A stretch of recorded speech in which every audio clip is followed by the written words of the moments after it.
The daughter of a businessman left the poor guy at request of her dad. 10 years later, she regretted. The elegant meeting room at Portland's Riverside Tower fell silent as Tom Morrison's Mont Blanc pen hovered over the acquisition papers. At $48 million, he was paying far more than market value for a failing restaurant chain.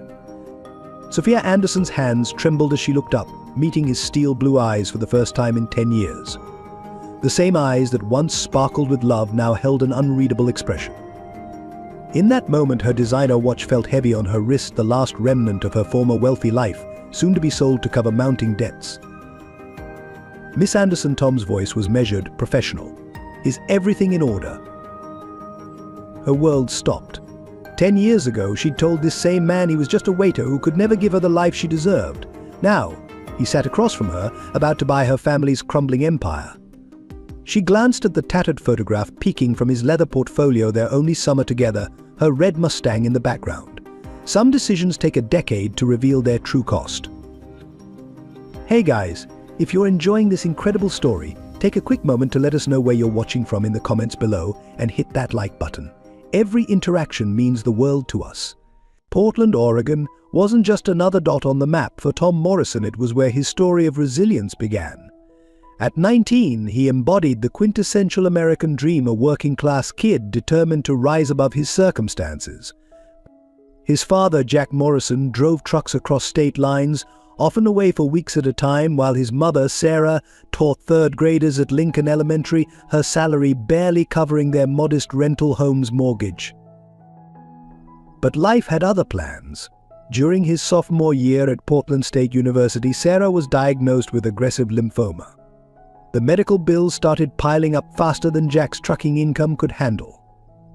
Tom still remembered that rainy Tuesday when he found his mother collapsed in their small kitchen, her teaching materials scattered across the linoleum floor. That day changed everything. Despite maintaining a full academic scholarship, Tom took on every job he could find.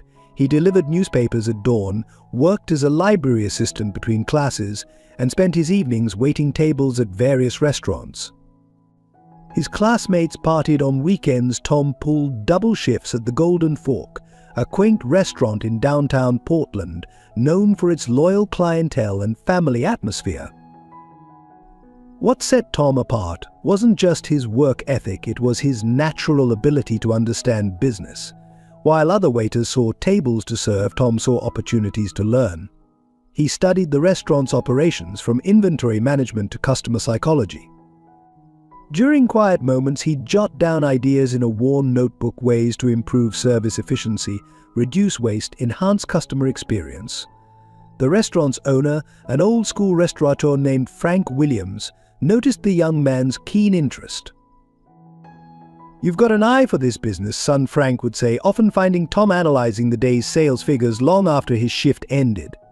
What no one knew then was that Frank had his own connection to the Anderson family empire, a story that would only surface years later. Between hospital visits and work shifts, Tom maintained a perfect GPA in his business administration major. His professors saw something special in him, a rare combination of street smarts and academic excellence. Dr. Henderson, his economics professor, once wrote on his term paper, "You understand value better than most because you know the cost of everything." His mother's illness taught Tom another crucial lesson: money wasn't just about luxury, it was about survival. He watched his parents drain their savings, sell their belongings, and still fall short of covering the mounting medical expenses. Yet Sarah never complained. Even on her worst days, she'd ask Tom about his dreams, making him promise not to let their circumstances define his future.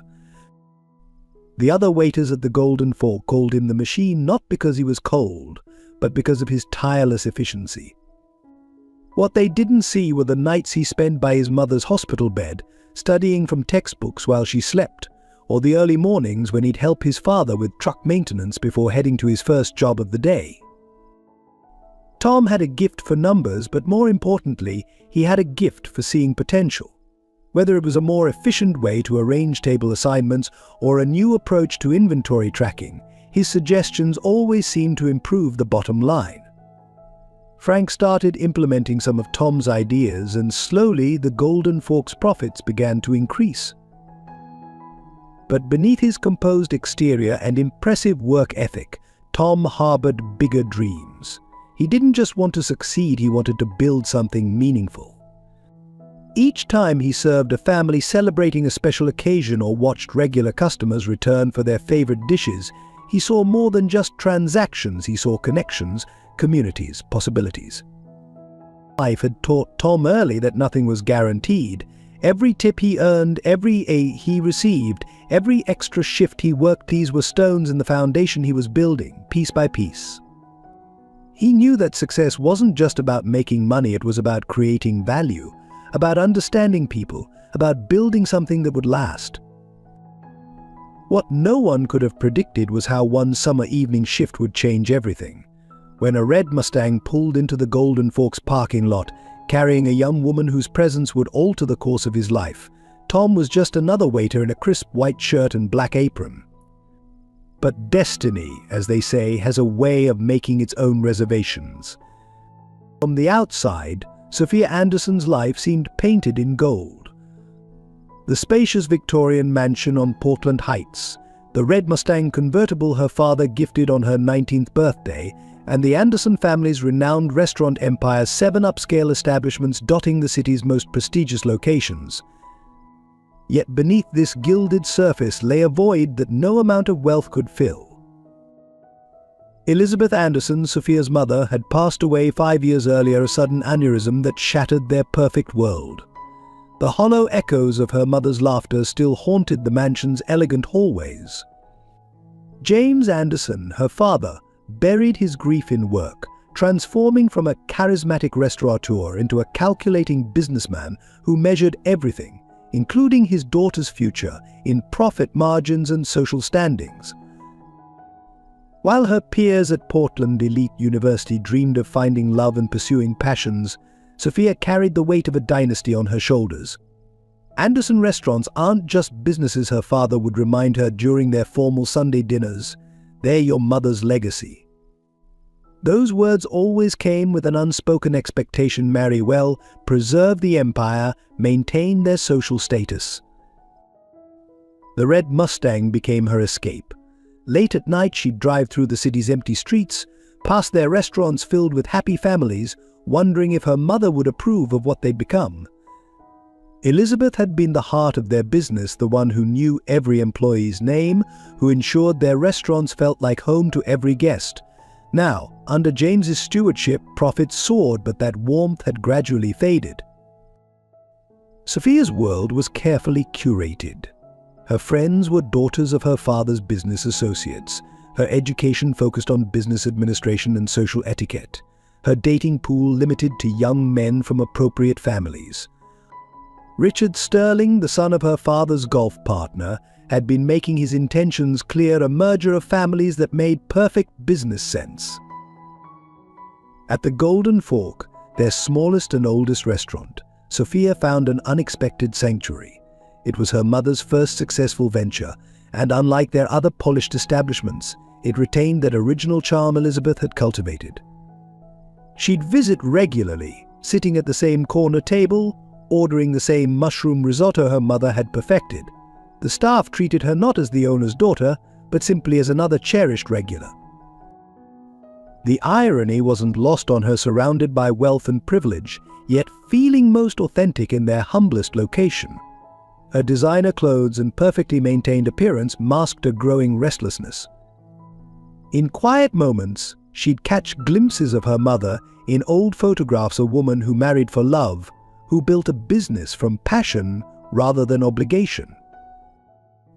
Each morning, Sophia would stand before her floor-length mirror, applying the armor of her social-class Chanel suits, pearls, perfectly styled hair. Yet her mother's words echoed in her memory: success isn't measured by the size of your bank account, darling, but by the size of your heart. These words felt increasingly at odds with her father's vision of her future. The Anderson name opened every door in Portland's high society, but Sophia often wondered if it had also closed the ones that mattered most. Her childhood dream of becoming a chef had been gently but firmly redirected toward business management. Her natural empathy for others was labeled as too soft for the cutthroat restaurant industry. Even her choice of friends was subtly monitored and managed. Behind the mansion's manicured hedges, Sophia maintained a small herb garden, her secret rebellion. Here, among the basil and thyme her mother had taught her to grow, she felt closest to who she really was. The soil under her manicured nails represented everything her current life wasn't real, unpolished alive. The summer sun was setting over Portland when Sophia first drove her Mustang into the Golden Forks parking lot, seeking solace in her mother's favorite place. She couldn't have known that this simple decision would catalyze a chain of events that would challenge everything she thought she knew about wealth, worth, and what truly matters in life. That evening, as she walked through the Golden Forks' familiar doors, the new waiter who approached her table wasn't part of her carefully planned world. Tom Morrison, with his sincere smile and intelligent eyes, would become both her greatest joy and her deepest regret, though she didn't know it yet. The Golden Fork buzzed with its usual dinner service energy when Sophia's red Mustang pulled into the parking lot that June evening. The setting sun cast long shadows through the restaurant's windows, creating an almost cinematic atmosphere. Tom, 2 weeks into his new waiting position, was organizing menus when the bell above the door chimed. Their eyes met briefly as she entered, a fleeting moment that neither would forget. To Tom, she was striking, but not in the obvious way of wealth and designer clothes. There was something gentle in her eyes, a hint of sadness beneath her polished exterior. To Sophia, he stood out immediately, tall, composed, with an intelligence that showed in his careful movements and attentive gaze. "Table 7 is your regular spot, Miss Anderson." Martha, the senior waitress, started to say, but Sophia surprised everyone by choosing a different table 1 in Tom's section. Later, he would learn this small decision was her first act of gentle rebellion, a tiny step away from her prescribed path. "Welcome to the Golden Fork," Tom approached with practiced professionalism, though his heart raced slightly. "May I recommend tonight's special instead of just listing the dish?" He described the mushroom risotto with such passion and knowledge that Sophia found herself leaning forward, intrigued. "You sound more like a chef than a waiter," she observed, a smile playing at her lips. It was the first genuine smile she'd shown in days. "Cooking is a hobby," Tom admitted. "Though between classes and work I mostly study recipe books, rather than actually cook." His honesty was refreshing in a world where everyone seemed to calculate their words. Their conversation flowed naturally, starting with food but meandering into books, dreams, and life philosophies. Tom didn't know she was the owner's daughter. Sophia didn't mention it. For those brief interactions during dinner service, they were just two young people discovering an unexpected connection. Over the next few weeks, Sophia found herself visiting the Golden Fork more frequently. She'd time her visits during quieter hours, when Tom could spare a few moments to chat. He'd share interesting facts about the dishes she ordered. She'd recommend books she thought he'd enjoy. Their conversations were like a delicate dance, each step revealing more about the other. Frank, the restaurant's owner, watched this budding connection with knowing eyes. He saw how Tom's face lit up when Sophia's Mustang appeared, how she lingered longer over her coffee when he was working. It reminded him of another love story from decades ago, one that had ended differently. One evening, as Sophia was leaving, she overheard Tom on the phone in the back alley during his break. He was discussing medical bills with the hospital, his voice tight with worry. She stood frozen, the reality of their different worlds suddenly sharp and clear. Yet instead of driving her away, it drew her closer. She recognized in him something her mother had always valued: genuine character. Tom found himself staying late after shifts, not just to study the restaurant's operations, but hoping to catch one more glimpse of her. He'd memorized her usual orders, the way she stirred her coffee counterclockwise, how her eyes crinkled slightly when she really smiled. Each detail was precious, though he tried to remind himself that someone like her was surely beyond his reach. Their worlds collided fully one rainy evening when Tom had to help Sophia with her broken-down Mustang. As they waited for the tow truck, sheltering under the restaurant's awning, their conversation deepened. She spoke about her mother, her love for the old restaurant. He shared his dreams of building something meaningful, of making his parents proud. "You're different," Sophia said suddenly, watching the rain. "Everyone else sees the owner's daughter. You just see me." The words hummed between them, heavy with unspoken meaning.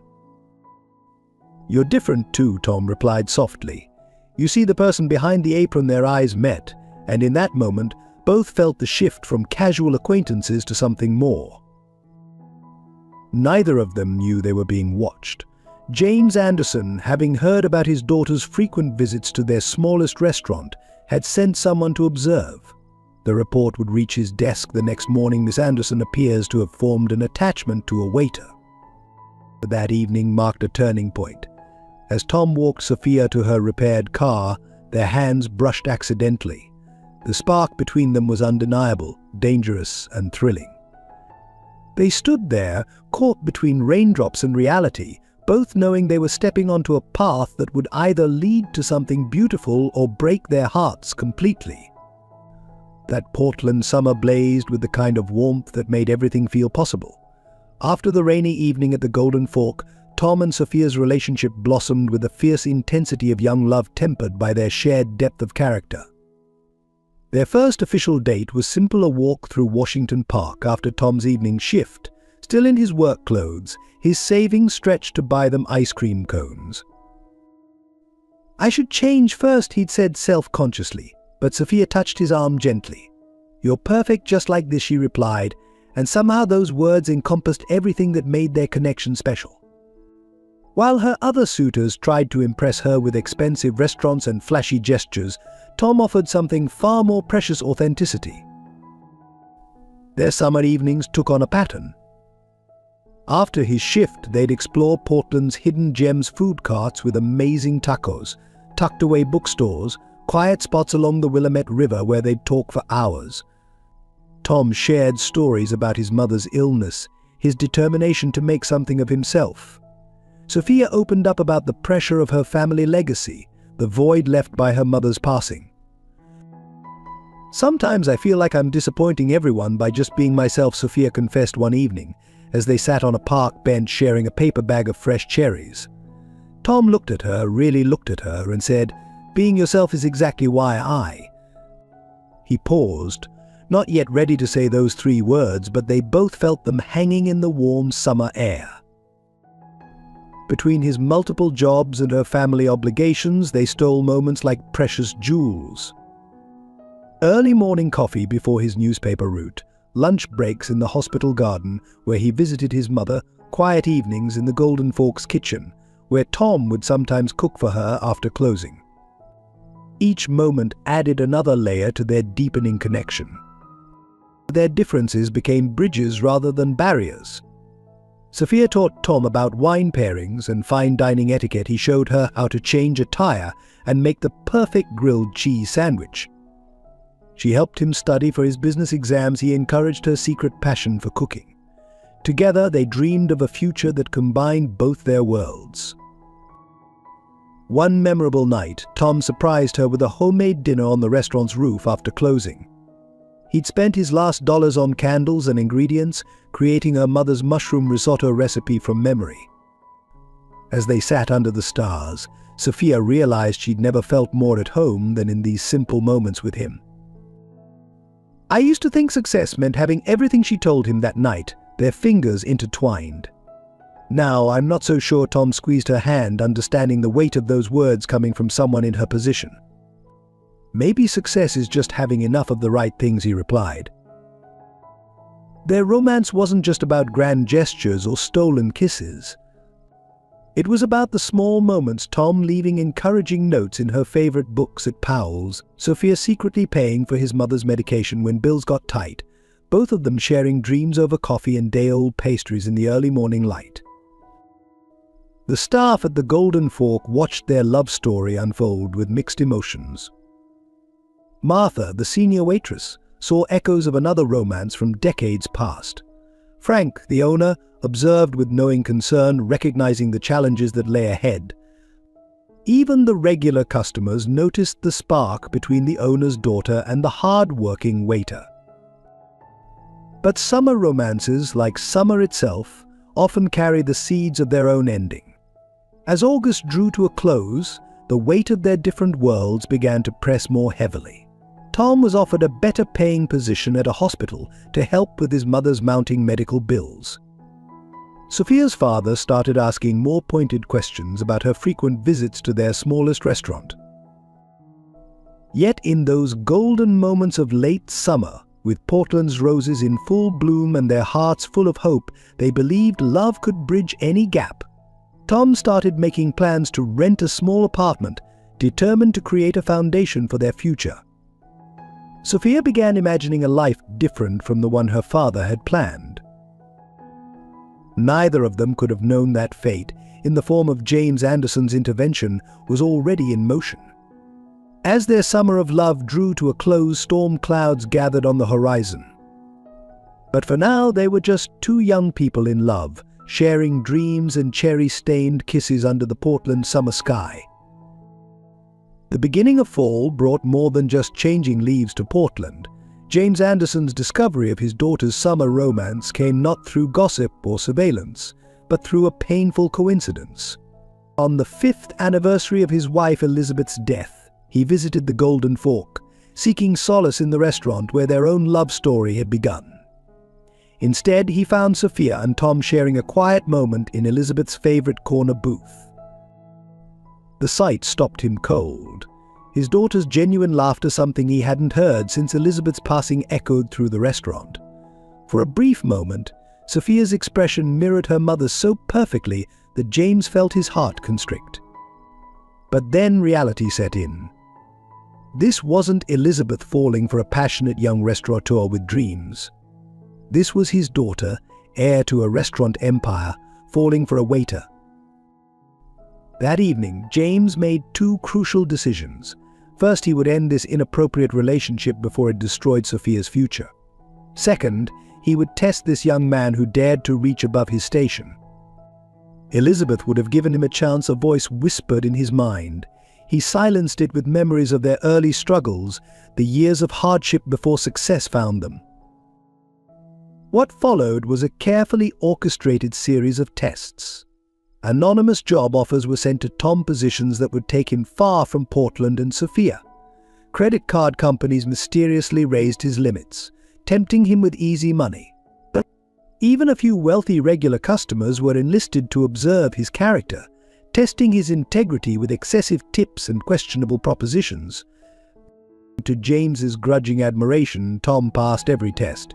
He declined the job offers, maintained his frugal lifestyle despite credit opportunities, and handled difficult customers with unwavering professionalism.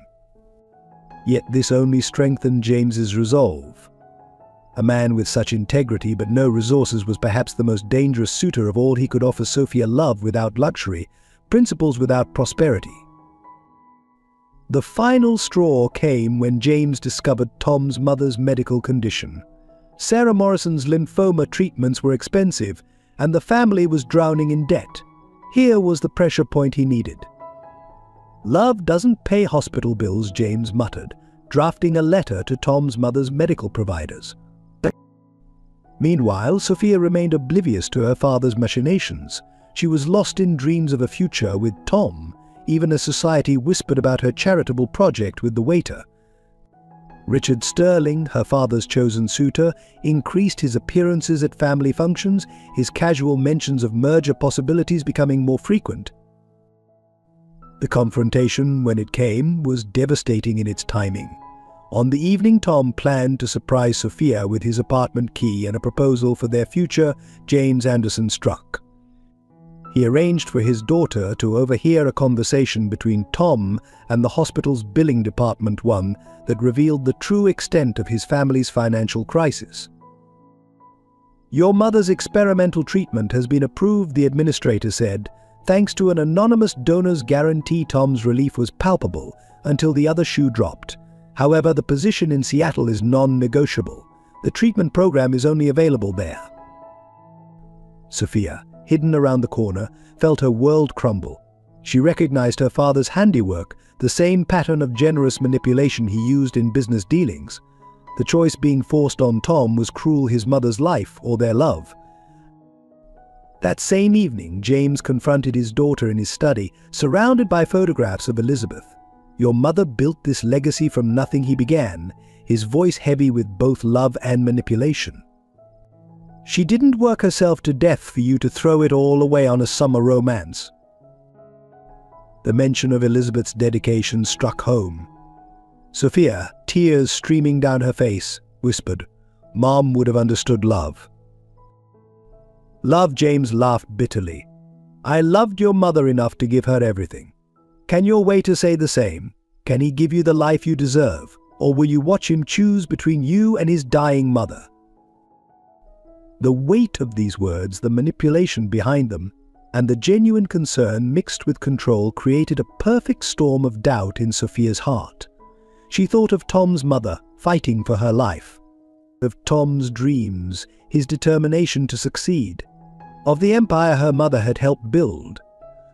Unknown to both Sophia and Tom, James Anderson had orchestrated everything perfectly. The anonymous donor for Sarah's treatment, the job offer in Seattle, even the timing of the revelations, all designed to force a choice that wasn't really a choice at all. That night, as autumn rain pattered against the study's windows, Sophia made the decision that would haunt her for the next decade.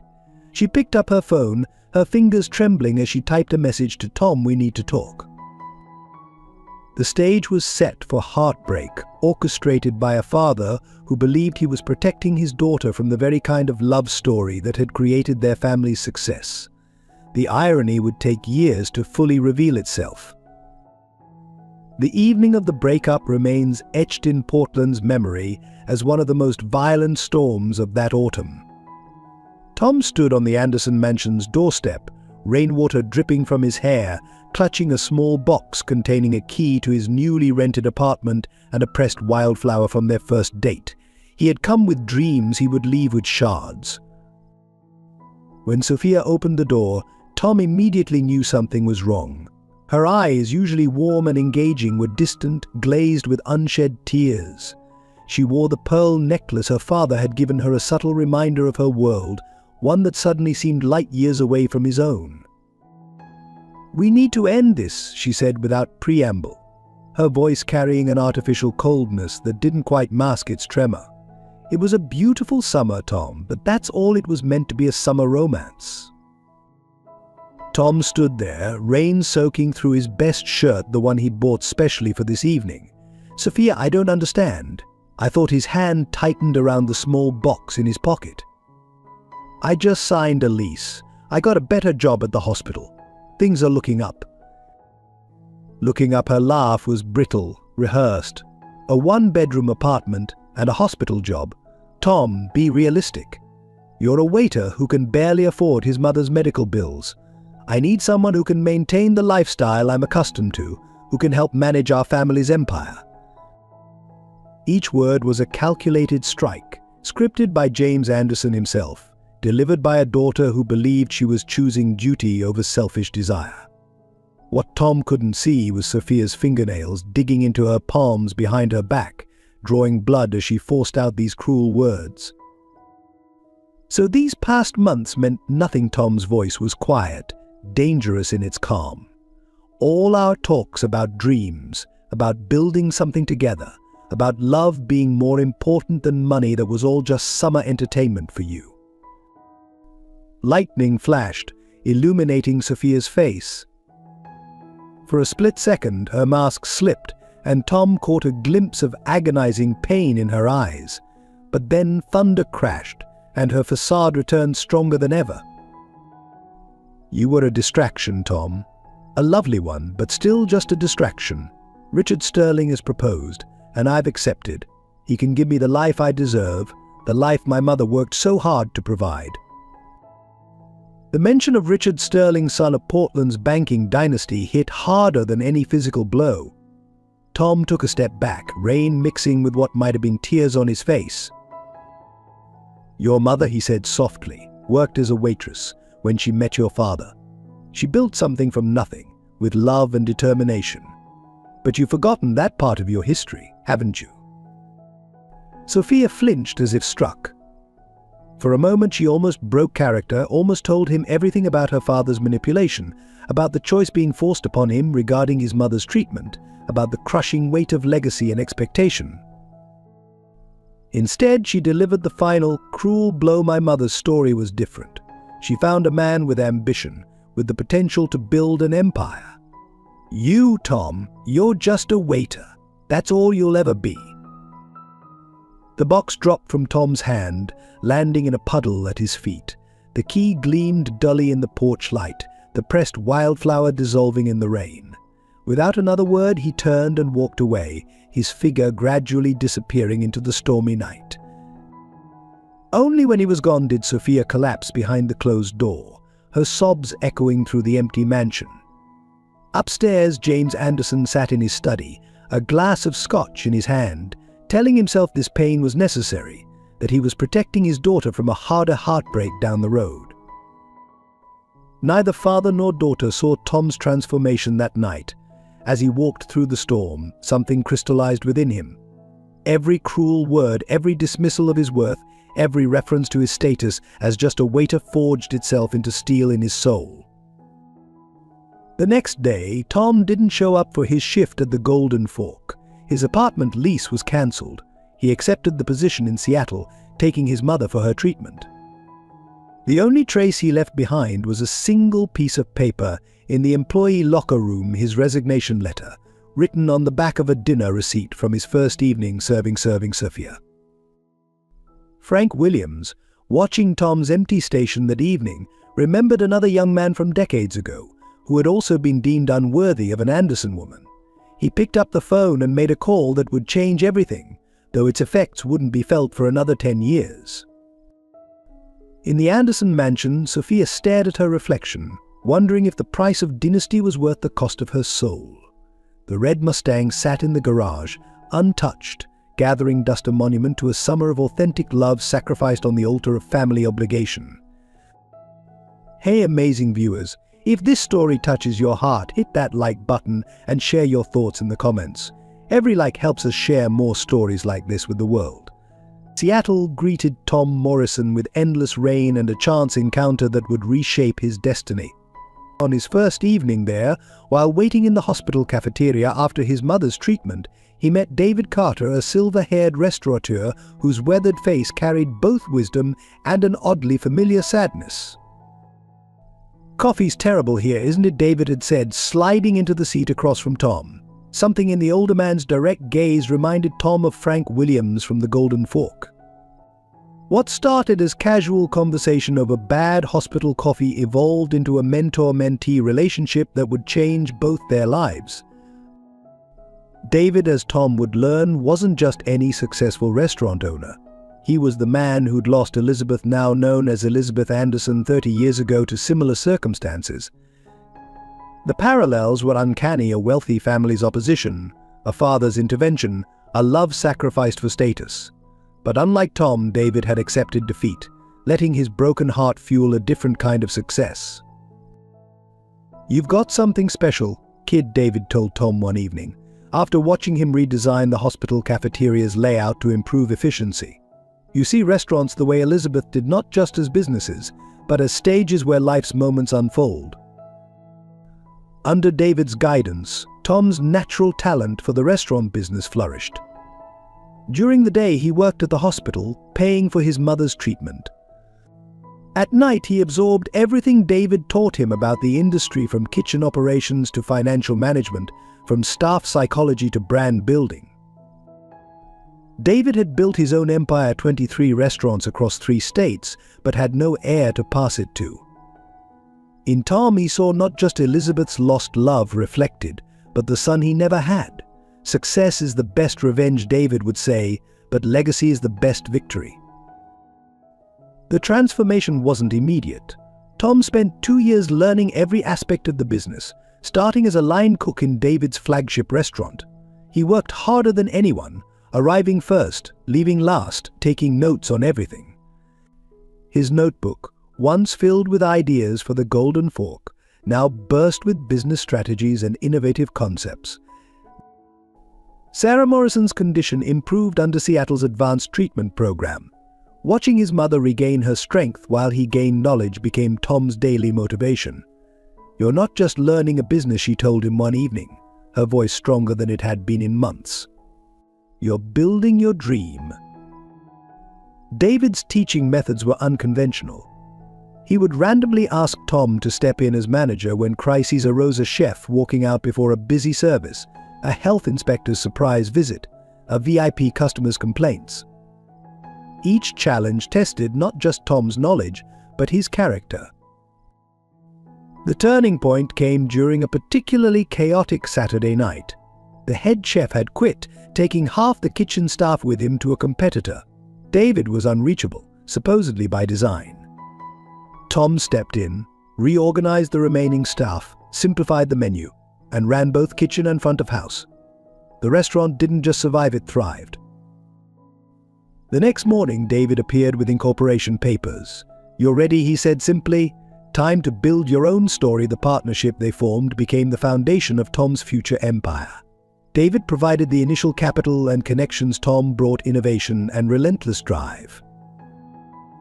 Their first joint venture was a modern bistro concept that combined high-end dining with comfortable affordability, exactly the bridge between worlds that Tom had once dreamed of building with Sophia. It succeeded beyond expectations, not through luck, but through Tom's unique understanding of both service and business.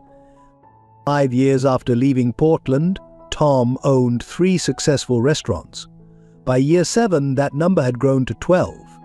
Each establishment bore his trademark touch: exceptional service, innovative menus, and an atmosphere that made everyone, regardless of status, feel valued. But success didn't heal all wounds. Each new restaurant opening was accompanied by thoughts of Sophia, wondering if she'd heard of his progress, if she regretted her words. He kept the dinner receipt from their first meeting, now framed in his office, not as a reminder of pain, but of purpose. David watched Tom's rise with pride and concern. "Don't let bitterness poison your success," he advised, recognizing the familiar signs of a heart hardened by rejection. "Let it fuel your growth instead." The final piece of Tom's transformation came when David revealed his terminal illness. Over whiskey one evening, he shared the full story of his history with the Andersons, including details that would prove crucial years later. Sometimes, David said, life gives you a second chance to right old wrongs. Before his death, David left Tom controlling interest in his restaurant group, with one condition: establish a foundation to help aspiring restaurateurs from humble backgrounds. The Elizabeth Carter Foundation, named to honor both David's lost love and Tom's mother, became Tom's way of ensuring other dreamers wouldn't face the same barriers he had. 10 years after that rainy night in Portland, Tom Morrison had become a force in the restaurant industry. His innovative approaches to dining and business were studied in culinary schools. But few knew that behind his success lay a broken heart and a mentor's legacy. When news reached him about the Anderson restaurant chain's struggles in Portland, Tom recognized it as more than a business opportunity. It was, as David would have said, life offering that second chance. With his mentor's lessons in mind and his own scars as motivation, Tom prepared to return to the city where his journey began. Marriage to Richard Sterling proved to be exactly what Sophia's father had wanted, and everything she had secretly dreaded. Their wedding at Portland's Grand Cascade Hotel was the social event of the season, featured in glossy magazines and society columns. Yet in every wedding photo, keen observers might notice that Sophia's smile never quite reached her eyes. The first year passed in a blur of charity galas, board meetings, and carefully orchestrated public appearances. Richard, ever the banker's son, approached their marriage like a business merger. Their penthouse apartment overlooking the city was filled with expensive art pieces that meant nothing to Sophia, who found herself missing the simple wildflowers Tom once picked for her. The Sterling-Anderson alliance, as Portland's elite called them, appeared perfect on paper. Richard managed their public image with precision, while Sophia maintained her role as the dutiful restaurant heiress. They dined at Michelin-starred restaurants across Europe, but Sophia found herself longing for late-night grilled cheese sandwiches and honest conversations. Every morning she'd stand at their floor-to-ceiling windows, coffee in hand, watching the city wake up. Sometimes her eyes would drift to the Golden Forks location, now transformed into one of their upscale establishments. The homey charm her mother had cultivated was replaced by sleek modernism and astronomical prices, a change that felt symbolic of her own transformation. Richard's idea of romance was buying her expensive jewelry to mark occasions, the vault in their penthouse filled with unopened Tiffany boxes, each one a substitute for genuine affection. On their first anniversary, he gifted her a diamond necklace that cost more than Tom's annual salary had been. Sophia wore it to their celebration dinner, feeling like it was choking her. The cracks in their facade began to show during the second year. Richard's late nights at the office grew more frequent, his excuses more elaborate. Sophia discovered receipts for dinners and hotels she hadn't been part of, but maintained her silence. The Sterling-Anderson alliance was too important to their father's business interests to risk a scandal. She threw herself into charity work, establishing scholarship programs for underprivileged culinary students, her small way of rebelling against the system that had separated her from Tom. Each time she reviewed applications, she couldn't help but wonder where he was, if he'd achieved his dreams, if he ever thought of her. The news of Tom's success in Seattle reached her gradually through industry magazines and business news. Each article about his innovative restaurant concepts and rapid expansion felt like a bittersweet vindication. She kept a folder of these clippings hidden in her private study, a secret shrine to what might have been. Their third year of marriage coincided with her father's declining health. James Anderson, once the towering figure who had orchestrated her life's path, began showing signs of weakness. During one of their last lucid conversations, he confessed his manipulation of Tom's situation, including the medical treatment deal. Sophia's forgiveness came too late for both of them. After James Anderson's death, the facade of Sophia's perfect life began crumbling faster. Richard's true colors emerged more clearly: his gambling debts, his affairs, his complete disinterest in preserving the Anderson restaurant legacy. He viewed the restaurants as assets to be stripped and sold, not the living heritage Sophia's parents had built. And their public appearances became exercises in acting. "Smile, darling," Richard would whisper through gritted teeth at charity events. The sterling name demands perfection. Sophia would comply, all while remembering Tom's words about authenticity being more valuable than appearance. The isolation of her gilded cage was complete. Her childhood friends had drifted away, replaced by social climbers and society wives who measured friendship in Instagram followers and charity donation sizes. The only person who seemed to see through her mask was Martha, the old waitress from the Golden Fork, who still sent her Christmas cards. As the Anderson restaurant empire began to show signs of strain under Richard's mismanagement, Sophia found herself returning to her mother's old recipes, cooking alone in their massive kitchen at midnight, trying to recapture something genuine in her life. The simple act of chopping vegetables or kneading dough became a form of therapy. The breaking point came during their 5th anniversary dinner. Richard, drunk on expensive wine, laughed about that waiter she'd once dated, mocking Tom's humble beginnings. Something snapped inside Sophia. She stood up in the middle of the 5-star restaurant, removed her diamond necklace, and placed it next to her untouched souffle. "My mother was a waitress when she met my father," she said quietly, years of suppressed authenticity flowing out. "She built our restaurants on love and hard work, not mockery and money." But she walked out of the restaurant, driving her dust-covered Mustang, the one thing she'd refused to let Richard sell, to the Golden Fork's old location. Standing in front of the modernized facade, Sophia finally allowed herself to cry for all she'd lost, not just Tom, but her own identity, her mother's legacy, and years of living someone else's dream. She didn't know then that this moment of clarity would come just months before the complete financial collapse of everything she'd sacrificed her happiness to preserve. The collapse of the Anderson restaurant empire began not with a bang, but with a series of small, seemingly insignificant decisions. Each choice Richard made, each shortcut taken, each cost-cutting measure implemented, chipped away at the foundation Elizabeth Anderson had built and James had maintained. First came the staff changes. Long-time employees, the backbone of the restaurant's success, were replaced with cheaper, temporary workers. Martha, the faithful waitress who had served since Elizabeth's time, was retired with a pittance of a pension. The chefs who had kept regular customers coming back for decades were swapped for trendy consultants who changed menus monthly. The soul of each restaurant began to fade. Regular customers noticed first the slight decline in food quality, the missing warmth in service, the small details that had once made each establishment special. The Golden Fork, now rebranded as Sterling's Modern Cuisine, lost its cherished regulars who had dined there for generations. Richard's gambling debts mounted in secret.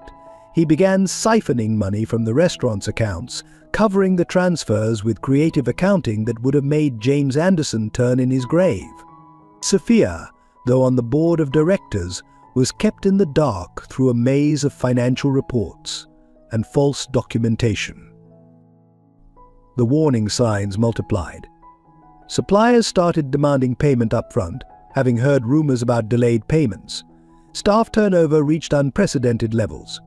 Food critics, once loyal champions of the Anderson restaurants, began publishing lukewarm reviews, noting the decline in quality and atmosphere. Then came the health code violations, something unheard of during James Anderson's time. Richard had cut corners on kitchen maintenance, delayed essential repairs, and ignored safety protocols. The resulting publicity was devastating. Social media exploded with photos of infractions, and longtime patrons publicly swore off their favorite establishments. Sophia watched helplessly as her mother's legacy crumbled. During board meetings, her attempts to address these issues were smoothly deflected by Richard and his appointed executives. Market adjustments, they called it. Modernization of outdated systems, each explanation felt like another nail in her family's legacy's coffin. The final blow came when the recession hit Portland's restaurant scene. While well-managed establishments weathered the storm, the Anderson Sterling restaurants, already weakened by mismanagement, began failing one by one. Richard's solution was to take out more loans, using the properties as collateral, a desperate gamble that would prove fatal. One morning, Sophia arrived at their flagship restaurant to find the staff standing outside, doors locked, and an eviction notice posted. Richard had failed to pay rent for months, diverting the funds to cover his personal debts. Similar scenes played out across their other locations in the following weeks. The media feasted on the collapse. Anderson restaurant empire crumbles screamed the headlines. Society columnists who had once fawned over the Sterling-Anderson merger now wrote scathing articles about mismanagement and the end of an era. Sophia's photo appeared in business magazines, her face a symbol of inherited wealth squandered. Emergency board meetings became daily occurrences. Financial advisors presented increasingly dire reports. The numbers were staggering: millions in debt, unpaid taxes, defaulted loans, and pending lawsuits from suppliers and employees. The empire that had taken 2 generations to build was months away from complete bankruptcy. Richard's true nature emerged fully in crisis. He began drinking heavily, spending days at expensive bars while Sophia faced their creditors alone. During one particularly heated argument, he finally admitted to his affairs, his gambling, and his complete disregard for her family's legacy. It was just business, he slurred, and business sometimes fails. Desperate to save something of her mother's dream, Sophia began working in their last operating restaurant, trying to restore some of the old magic. She cooked in the kitchen, served tables, and attempted to reconnect with former customers. But it was too late. The damage to their reputation was too severe. The vultures began circling. Competitors made lowball offers for their remaining properties. Real estate developers eyed their prime locations. Each offer felt like a personal insult to the memory of what the Anderson name had once meant in Portland's restaurant scene. One evening, as Sophia sat alone in her father's old office, surrounded by photographs of happier times, she found a hidden letter from her mother. Elizabeth had written it shortly before her death, speaking of legacy, love, and the true meaning of success. A restaurant isn't just a business, she had written. It's a place where life's most precious moments are shared. Never forget that, my darling. Those words haunted Sophia as she faced their final option, selling everything. The board, now controlled by Richard's appointees, had already begun entertaining offers. The only hope was finding a buyer willing to pay enough to cover their debts and perhaps preserve some small part of the Anderson legacy. When news came of a potential buyer from Seattle willing to pay above market value, it seemed like a miracle. The investor remained anonymous, working through representatives. Sophia allowed herself to hope that perhaps this mysterious buyer would understand the history and heart of what they were purchasing.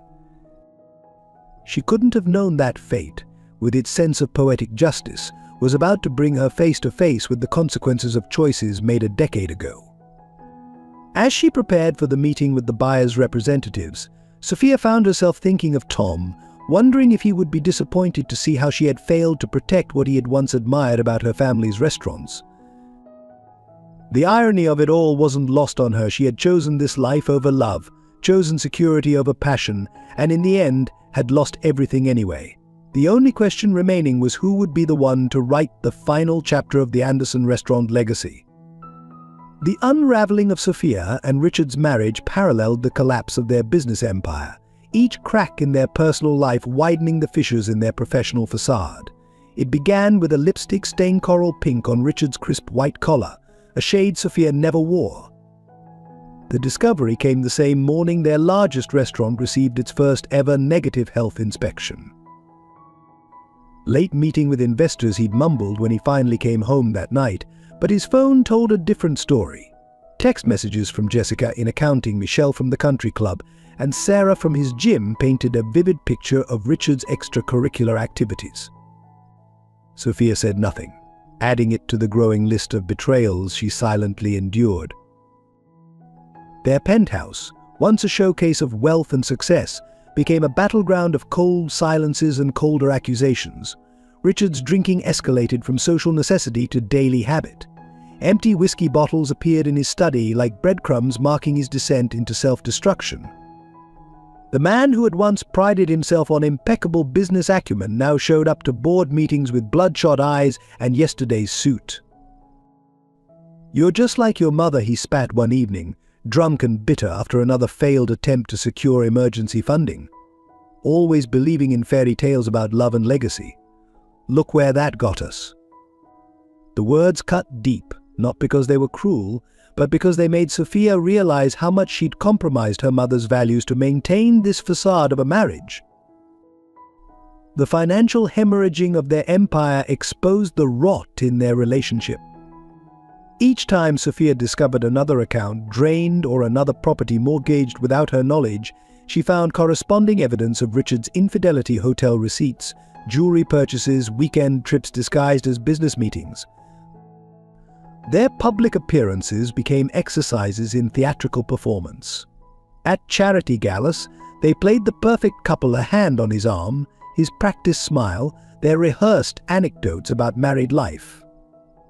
But observant guests noticed how they never quite looked at each other, how their laughter never synchronized, how they always departed in separate cars. The breaking point came during a crucial meeting with potential investors. Richard, 3 martinis deep before noon, attempted to explain their business strategy. His slurred words and wandering focus sent the investors rushing for the door, taking with them any hope of saving the flagship restaurant. That evening, Sophia found him in his study, surrounded by gambling receipts and cocaine residue. "I never wanted any of this," he confessed in a rare moment of drunken honesty. "The restaurants, the legacy, you, it was all just business to me. Dad needed the Anderson connection, and you needed a sterling to keep up appearances." His words confirmed what Sophia had known but refused to acknowledge for years. Their marriage, like their business, had been built on false foundations. Martha, the recently dismissed waitress from their original restaurant, became Sophia's unlikely confidante. Over coffee in Martha's modest apartment, surrounded by mementos from the Golden Forks glory days, Sophia finally allowed herself to voice the truth. "I chose wrong," she whispered, tears falling on Martha's faded tablecloth. "I chose status over substance, and I've lost both." Richard's affairs became increasingly blatant. He moved into the guest room, claiming work stress, but his Instagram told stories of yacht parties and weekend getaways with various young models. Society gossip columns, once dedicated to praising their perfect union, now speculated openly about the impending divorce of Portland's golden couple. The final straw wasn't another affair or financial disaster, it was Richard's casual cruelty about Tom. During a heated argument about the restaurant's decline, he mockingly suggested they hire that waiter boyfriend of hers to save them, since he'd apparently become quite successful in Seattle. The mention of Tom's name, coupled with Richard's sneering tone, shattered something in Sophia that had been cracking for years. That night, alone in their kitchen, Sophia cooked herself the mushroom risotto from the Golden Forks original menu, her mother's recipe, the one Tom had once described with such passion. As she stirred the rice, watching each grain absorb the broth, she remembered Tom's words about authentic success being built gradually, with patience and love. In their master bedroom, Sophia packed a single suitcase, not with designer clothes or jewelry, but with her mother's recipes, old photos from the Golden Fork, and the pressed wildflower Tom had given her that summer, secretly preserved between the pages of her diary. The diamond necklaces and ruby earrings stayed behind, silent witnesses to a decade of compromised dreams. When Richard stumbled home the next morning, he found divorce papers on his desk and Sophia's wedding ring beside them. The prenuptial agreement he'd insisted on, designed to protect his family's wealth, now offered no protection against the public scandal of their failing marriage and crumbling business empire. Sophia moved into a small apartment near their original restaurant location, her red Mustang the only remnant of her previous life. Each morning she walked past the Golden Forks' transformed facade, remembering the simple joy of falling in love with a waiter who saw her soul instead of her surname. She didn't know then that fate was about to offer all of them a lesson in karma's perfect timing. The discovery came like an earthquake, shaking the foundations of everything Sophia thought she knew about her past. While clearing out her father's old office during the restaurant's liquidation preparations, she found a hidden compartment behind his portrait, a testament to James Anderson's penchant for secrecy even in death.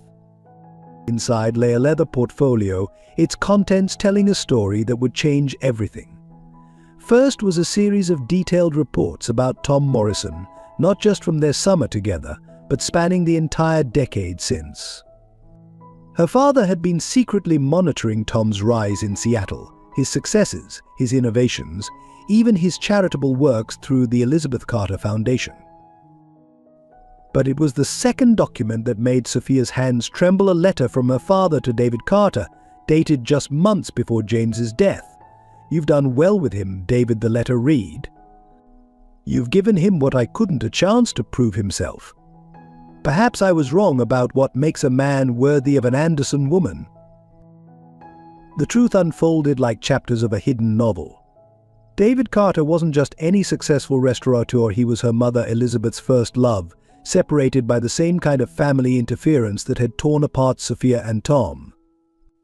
The parallels were almost poetic. David had lost Elizabeth to family pressure, just as Tom had lost Sophia.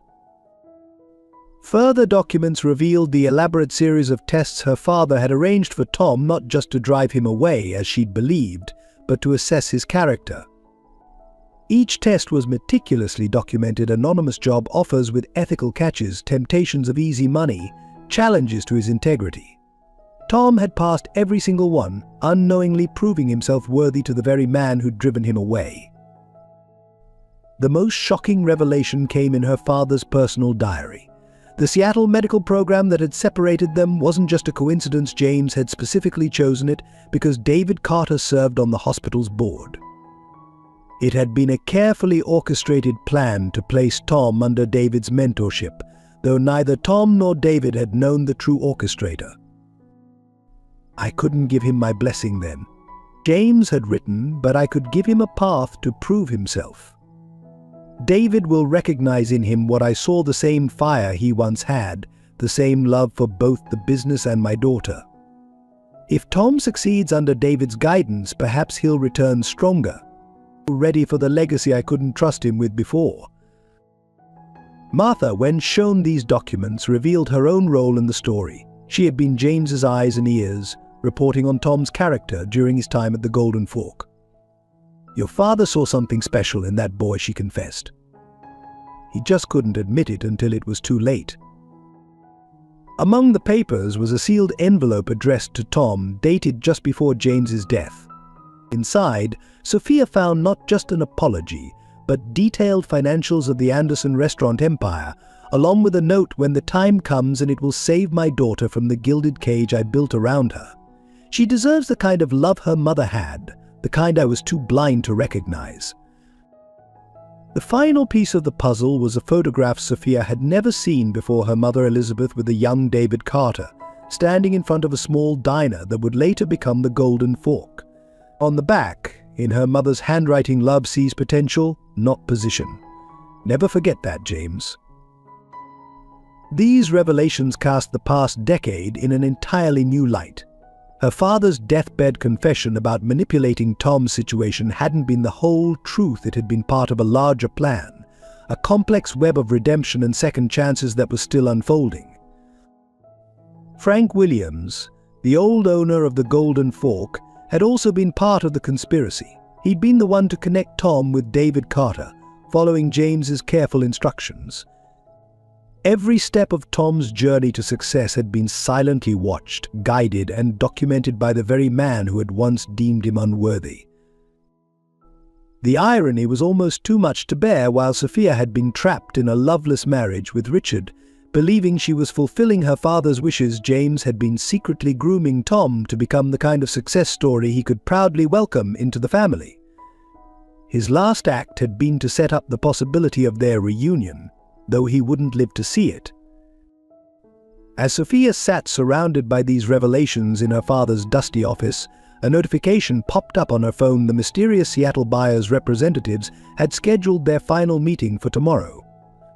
She looked again at the photo of her mother with David Carter, then at her father's letter to Tom, and suddenly the pieces began falling into place. The hidden legacy of love, loss, and redemption that spanned 2 generations was about to come full circle. Tomorrow's meeting wasn't just about selling restaurants. It was about fulfilling a father's final wish to right the wrongs of the past, both his own and those inherited from the generation before. The morning of the final meeting dawned with Portland's signature rain, casting a gray veil over the city skyline. Sophia sat in their last remaining restaurant, surrounded by the ghosts of better days, reviewing the devastating numbers one last time. The debt had ballooned to nearly $50 million, with creditors circling like vultures and Richard's gambling markers threatening to surface at any moment. But a call from their primary bank delivered the final blow. They were calling in all loans immediately. The news coincided with a text from Richard leaving for Monaco tonight. Good luck with the mess. Attached was a photo of him on a private yacht, champagne in hand, with a young model draped across his lap. The timestamp showed it was taken yesterday, while Sophia had been desperately negotiating with suppliers who hadn't been paid in months. As she prepared for the meeting with the Seattle buyers' representatives, the full weight of her situation crashed down. Staff gathered in small groups, whispering about unpaid wages. Regular customers, hearing rumors of impending closure, came to say goodbye, some with tears in their eyes. Each familiar face was a reminder of what the Anderson name had once meant in Portland. The crisis reached its peak when health inspectors arrived for a surprise visit, followed closely by local news crews. A disgruntled ex-employee had tipped them off about serious violations that Richard had hidden by bribing previous inspectors. Sophia watched helplessly as cameras captured every damning detail, knowing this would be the headline story on evening news. Martha appeared like a guardian angel, having heard about the chaos. Despite her unfair dismissal months ago, she rolled up her sleeves and began organizing the remaining staff, her authority undiminished by time or circumstance. "Your mother faced worse and survived," she reminded Sophia. "She rebuilt from nothing once you can too." The afternoon brought another wave of disasters. Richard's secret gambling debts surfaced in the worst possible way. Two men with unmistakable mob connections appeared, demanding immediate payment of markers totaling millions. Their thinly veiled threats made it clear that Richard had entangled the business with dangerous people. Social media exploded with updates about the Anderson empire's collapse. Food critics who had once praised their restaurants now wrote scathing exposes about their decline. Anderson fail started trending locally, with former employees sharing stories of mismanagement and corruption. Each notification felt like another nail in the coffin of her family's legacy. In her father's old office, Sophia found herself staring at the portrait that had hidden his secrets. The revelation of his decade-long plan involving Tom and David Carter now seemed like a cruel joke. What legacy remained to save? The empire he'd worked so hard to protect was crumbling faster than anyone could have predicted. A call from their lawyers confirmed her worst fears: bankruptcy was inevitable. The only hope lay in the mysterious Seattle buyer, whose offer might cover enough debt to avoid complete disgrace.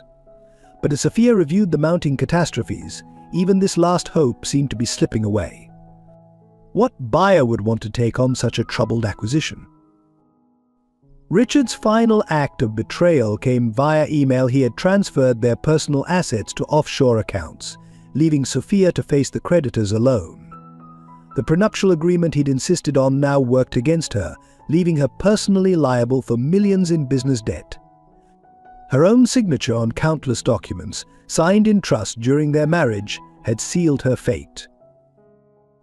The day reached its crescendo when federal agents arrived, investigating Richard's financial dealings. Their questions revealed the true extent of his crimes: money laundering, tax evasion, and fraud on a scale that threatened not just the business but Sophia's own freedom. The carefully constructed world of privilege and security she'd chosen over love had become a prison of consequences.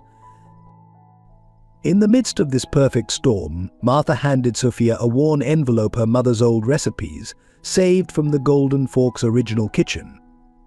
Sometimes, the old waitress said wisely, you have to lose everything to find what really matters. Looking at these treasured papers, Sophia realized that perhaps this crisis was also an opportunity, a chance to rebuild not just a business, but her own identity. The hours before the crucial meeting with the Seattle buyers' representatives ticked by with increasing tension. Staff waited anxiously, knowing their jobs hung in the balance. Creditors called continuously, each demanding immediate payment. The health department threatened to shut down their remaining locations. Standing in the empty dining room of their flagship restaurant, Sophia found herself at the lowest point of her life. The empire she'd sacrificed true love to preserve lay in ruins. Her marriage had been a sham. Her father's elaborate plan to reunite her with Tom seemed like a fantasy from another lifetime. Yet somehow, in this moment of complete crisis, she felt strangely free, as if losing everything had finally released her from the golden cage she'd willingly entered a decade ago. Salvation, when it comes, often wears an unexpected face. For Sophia, it arrived in the form of Craig Wilson, a sharp-suited executive from Seattle who walked into their flagship restaurant precisely at 9 a.m. His first words set the tone: "My employer is prepared to offer $60 million for the entire Anderson restaurant group, significantly above market value, given the current circumstances." The number hung in the air like a lifeline thrown to a drowning person. $60 million would cover their debts, pay off Richard's gambling markers, and leave enough to give loyal employees generous severance packages. It seemed too good to be true, and in Sophia's experience, such things usually were. "The offer comes with conditions," Craig continued, his expression unreadable. "First, the deal must close within 48 hours. Second, all current management must step aside immediately. Third, the buyer wishes to remain anonymous until final papers are signed."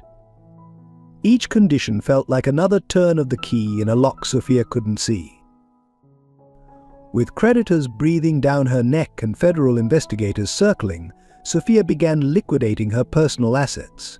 The designer wardrobe, accumulated over years of playing the perfect society wife, went first.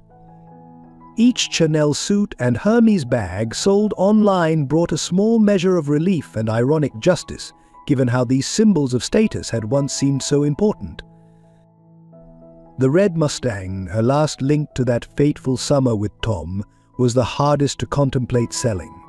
She sat in it late one night, inhaling the leather scent that still somehow held memories of warm summer evenings and dreams of a different life. But sentimentality was a luxury she could no longer afford. Richard's betrayal had deeper consequences than anyone initially realized. His gambling debts had attracted attention from serious criminals, and their representatives made it clear that time was running out. Anonymous threats arrived: daily photographs of Sophia going about her routine, notes mentioning her daily coffee stop, reminders that debts must be paid one way or another. Martha, still standing faithfully by Sophia's side, despite everything, helped organize an emergency sale of restaurant equipment from their closed locations. Each auction was a funeral for another piece of the Anderson legacy: the custom-made pizza oven from their Italian bistro, the antique bar from their steakhouse, the hand-painted plates her mother had commissioned for the Golden Forks opening. The worst moment came when they sold Elizabeth Anderson's personal recipe collection, leather-bound volumes that had been the heart of their culinary empire. A collector offered an obscene amount of money, and with bills mounting, Sophia had no choice but to accept.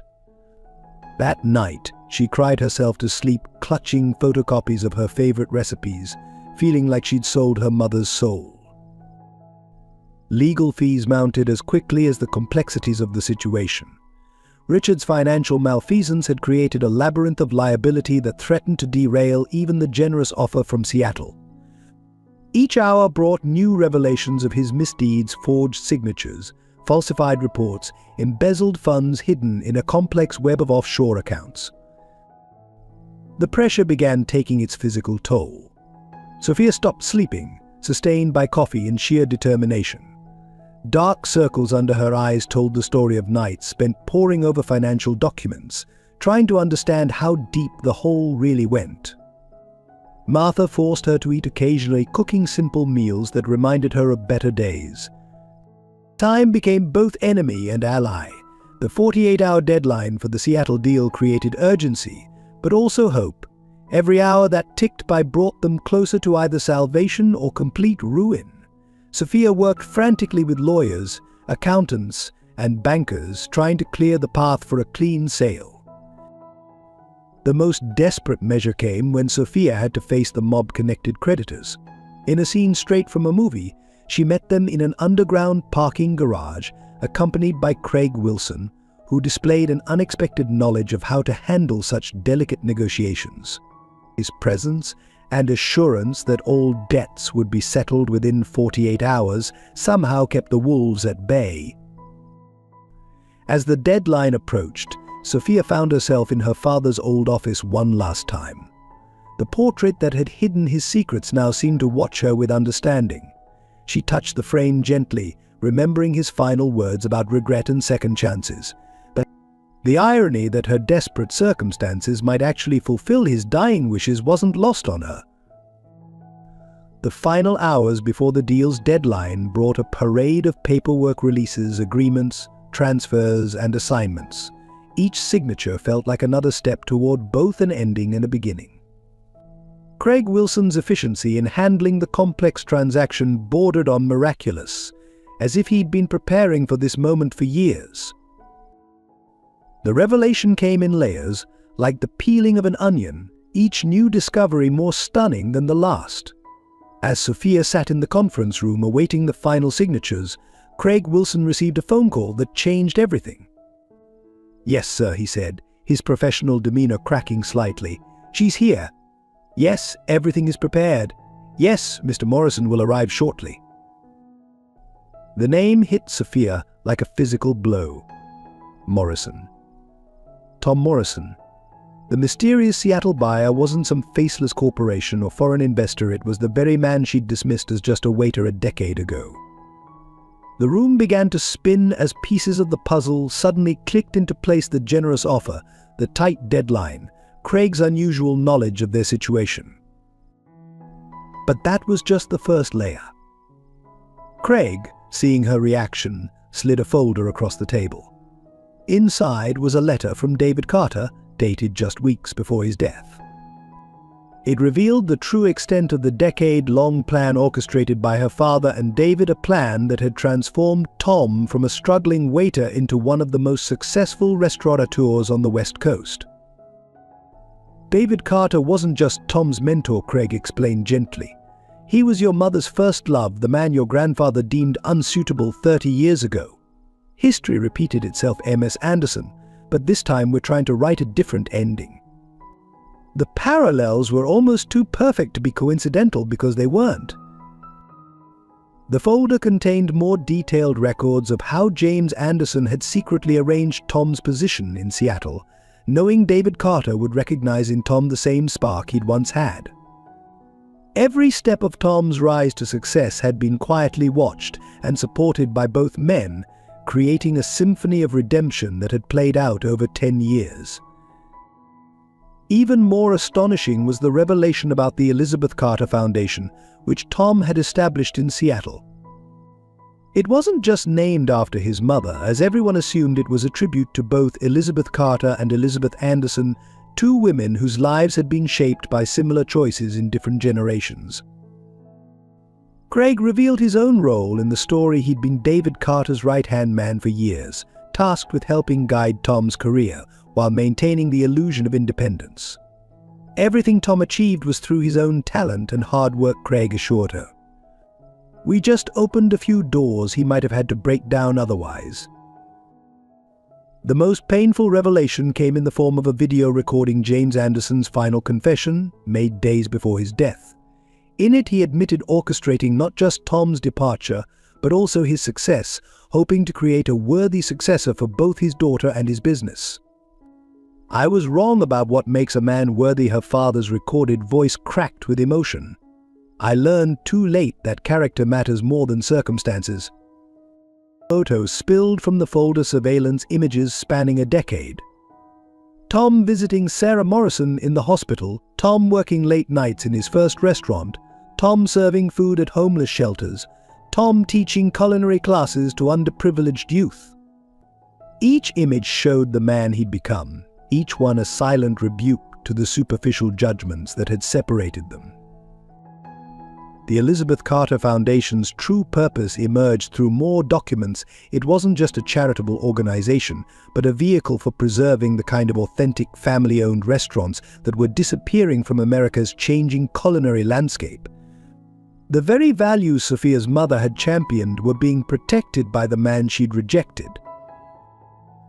Martha chose this moment to add her own piece to the puzzle, revealing that she'd been reporting to both James Anderson and David Carter over the years, keeping them informed of both Tom's progress and Sophia's increasingly unhappy marriage.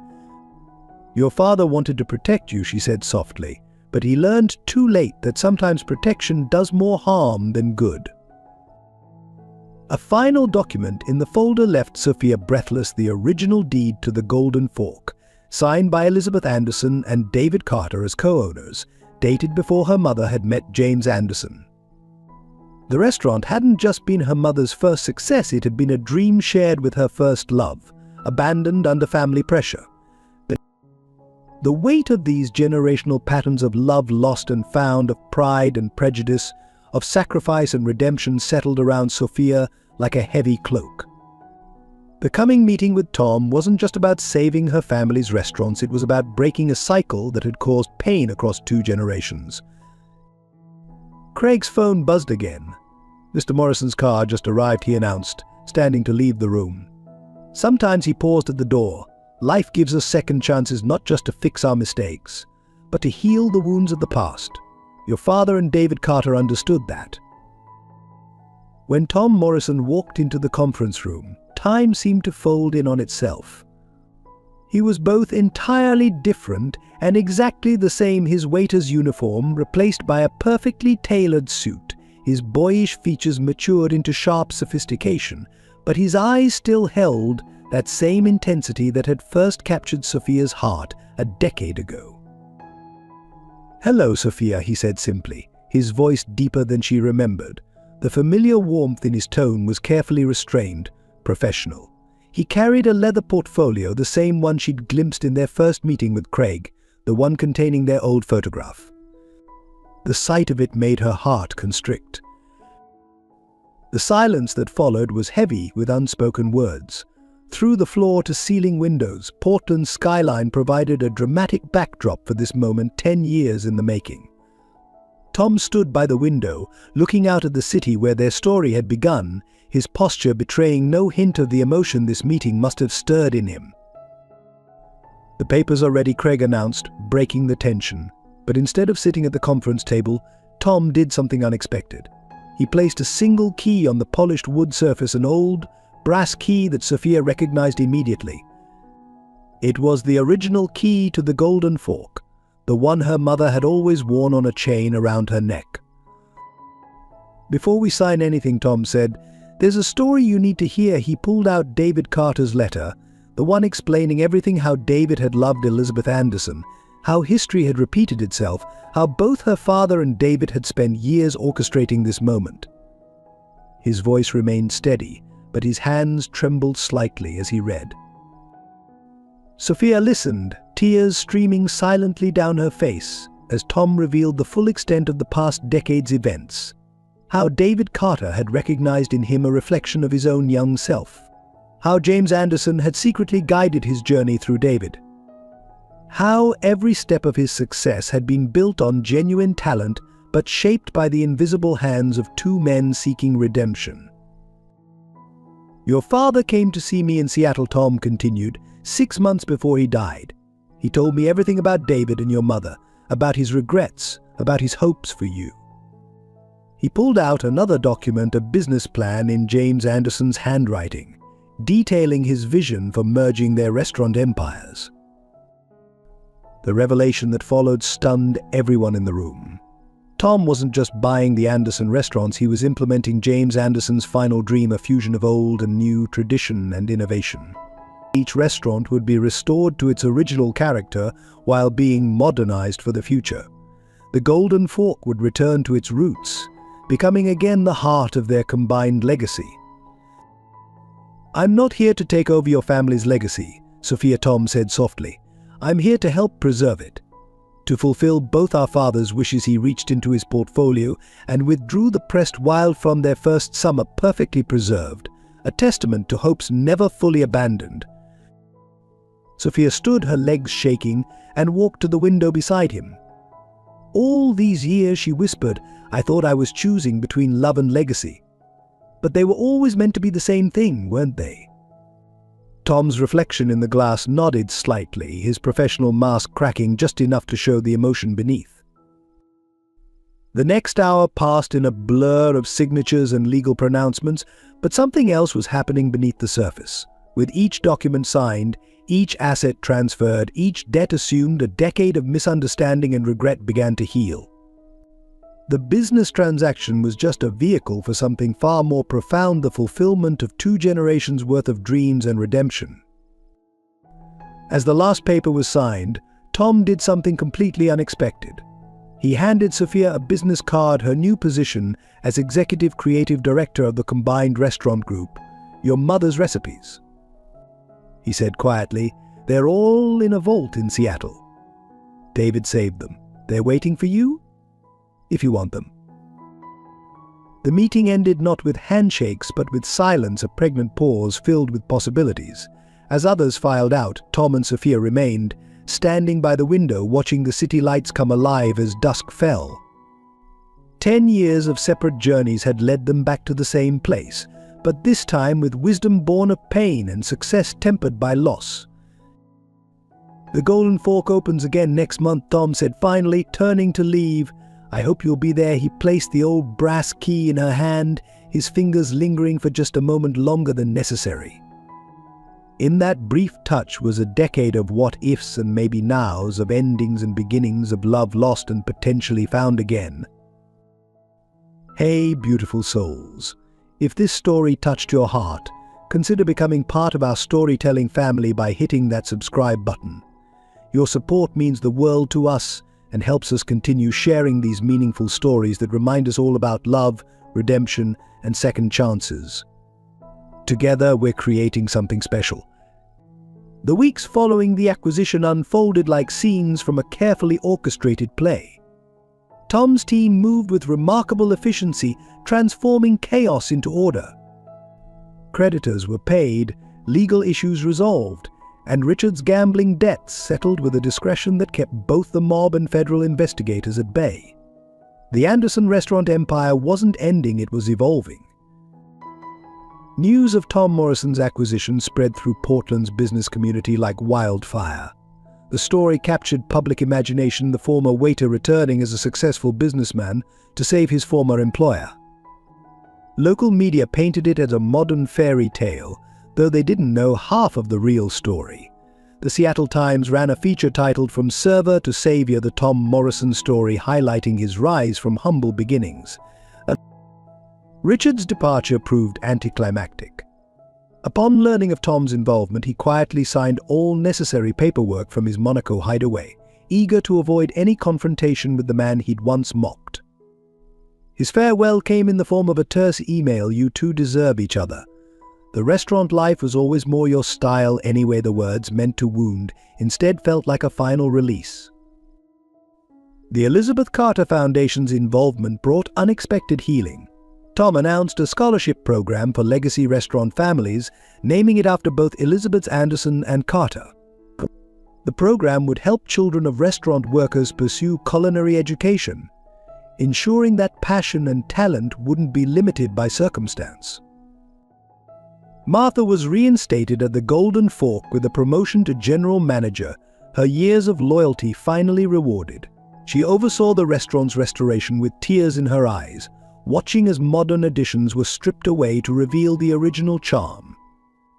Elizabeth would be proud, she told Sophia, meaning both her mother and the woman who had first dreamed of the restaurant with David Carter.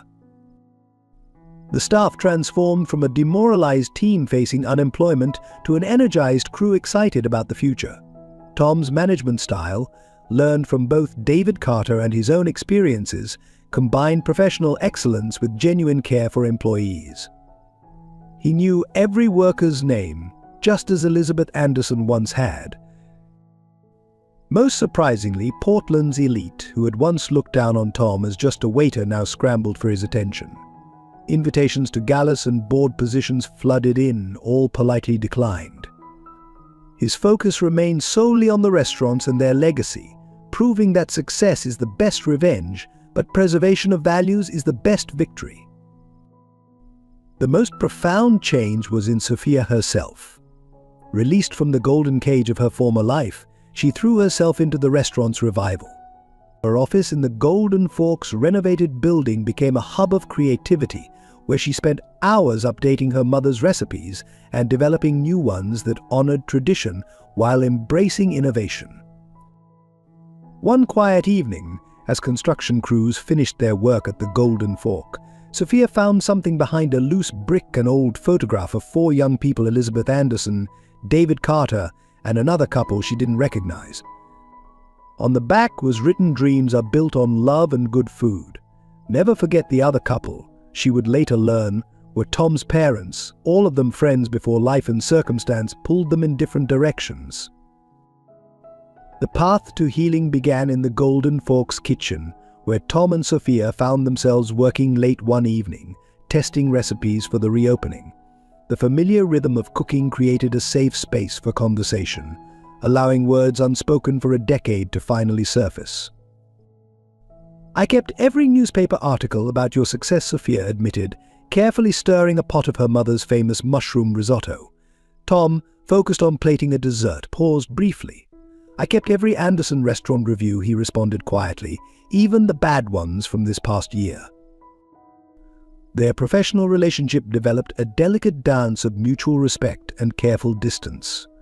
In meetings, they maintained perfect courtesy, their shared history simmering beneath polite exchanges about menu planning and renovation schedules. But moments of raw honesty would break through unexpectedly, a shared laugh over an old memory, a caught glance that lingered too long. Martha watched their careful orchestration with knowing eyes, occasionally creating situations that forced them to work closely together. "The walk-in freezer needs both of your opinions on the new organization system," she'd say, "or these wine pairings require both of your approvals." Her subtle matchmaking wasn't lost on either of them, but neither protested. The breakthrough came during a power outage that left them trapped in the office late one night. In the darkness, with only emergency lights casting shadows, barriers began to crumble. "I read my father's letter," Sophia whispered. "The one he left for you." Tom's silence encouraged her to continue. "He saw in you what I saw that summer, what I tried to deny because of fear and family pressure." Tom's response was measured, years of built-up emotion controlled but present. "David Carter taught me that success means nothing if you lose yourself in achieving it. Your mother taught him that, and he passed it on to me." His hand found hers in the darkness, a brief touch that carried years of meaning. Their reconciliation attempts weren't always smooth. Old wounds would surface unexpectedly, a casual mention of Richard, a reminder of that rainy night when she'd broken his heart. But each awkward moment was handled with growing maturity. Each difficult conversation ended with better understanding. The most powerful moment came when Tom showed Sophia the Elizabeth Carter Foundation's true scope. It wasn't just a charitable organization, it was a living tribute to both Elizabeths, helping young couples in the restaurant industry overcome the same prejudices that had separated both pairs of lovers a generation apart. The transformation in both Tom and Sophia became evident to everyone around them as the Golden Forks reopening approached. Sophia shed the polished society persona she'd maintained during her marriage to Richard, rediscovering the passionate young woman who had once fallen in love with a waiter's dreams.